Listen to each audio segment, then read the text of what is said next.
পুলিশের লোক দেখে ঘাবড়ে গিয়ে আপনি ভুলে গেলে 4 বছর আগেকার কথা, এখন ওকে গেস্ট বলে বিদ্রুপ করছো?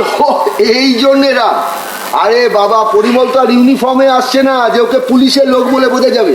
তাছাড়া 4 বছর বাদে বেটা কি মতলবে আসছে তুমিও জানো না, আমিও জানি না।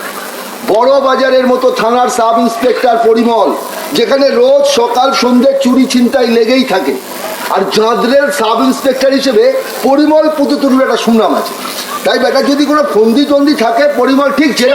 তুমি শেষে ওকে একটা চোর ছিনতাইবাজি দলে ফেলে দিলে। আরে না রে বাবা, তা নয়, একটু বোঝার চেষ্টা করো। বোঝার চেষ্টা দেখো 4 বছর আগে পরিচয়, এর মধ্যে কোনো দেখা নেই, শোনা নেই, কথা নেই, বার্তা নেই, ধুম করে ফোন করে বাড়ির ঠিকানা ফিকানা নিয়ে সোজা চলে আসছে। কার মনে কে আছে তো বলা যায় না।